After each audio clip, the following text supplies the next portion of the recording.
মানহীন কন্টেন্ট ক্রিয়েটরদের জন্য দুঃসংবাদ। এ ধরনের ভিডিওর ওপরে এবার থেকে কড়া পদক্ষেপ নিতে যাচ্ছে ইউটিউব। এ ধরনের ভিডিওর ক্রমবর্ধমান বিস্তারের কারণে আরো কড়া হতে চলেছে নিয়মবিধি। ফলে এবার থেকে ক্রিয়েটরদের থাকতে হবে সতর্ক।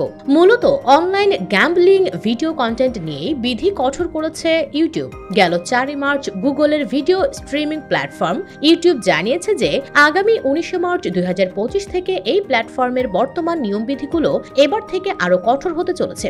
বেশ কিছু নিয়ম বদলে যাবে, কিছু নতুন নিয়মবিধি মেনে চলতে হবে। এই নয়া নিয়মবিধি অনলাইন গ্যাম্বলিং ভিডিও কন্টেন্টের জন্য প্রযোজ্য হলেও সমস্ত কন্টেন্টের জন্য কিছু বিধি এবার থেকে বাড়তি হিসেবে মেনে চলতে হবে ক্রিয়েটরদের। আর এই বদলের মধ্যে রয়েছে ভিডিওতে এবার থেকে কোনো ইউআরএল বা লিংক রাখা যাবে না, ছবিতে বা টেক্সটের মধ্যে লিংক এমবেড করা যাবে না, কোনো রকম ভিজুয়াল ডিসপ্লের মাধ্যমে অন্য প্ল্যাটফর্মে নিয়ে যাওয়ার চেষ্টা করা যাবে না, আবার কোনো গ্যাম্বলিং ওয়েবসাইটের উল্লেখ করা যাবে না ভিডিওতে। গুগল অ্যাডস এর সার্টিফিকেট নেই বা ইউটিউবের অনুমোদন নেই এমন গ্যাম্বলিং ওয়েবসাইটের নাম উল্লেখ করা যাবে না ভিডিওতে। ইউটিউবের পক্ষ থেকে এও জানানো হয়েছে যে সমস্ত ভিডিওতে নিশ্চিত রিটার্নের প্রলোভন দেখানো হবে সেই ভিডিও একেবারে মুছে দেওয়া হবে। সেক্ষেত্রে গুগল অ্যাডস এর অনুমোদন থাকলেও এই পদক্ষেপ করা হবে। এখন ইউটিউবে সেই সমস্ত গ্যাম্বলিং ওয়েবসাইটের উল্লেখ করা যায় যেগুলো স্থানীয় আইনি নিয়মবিধি মেনে চলে। এই পরিবর্তনের মাধ্যমে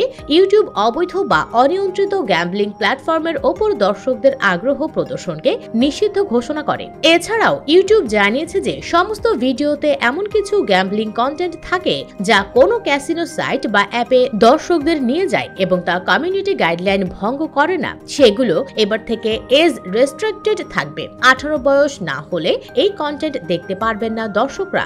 অনলাইন বেটিং এর গ্যাম্বলিং অ্যাপগুলো ব্যাপকভাবে ইউটিউবে বিজ্ঞাপন দেয়া শুরু করার কারণেই এই সিদ্ধান্ত নিতে বাধ্য হয়েছে ইউটিউব, এমনটাই জানা গিয়েছে।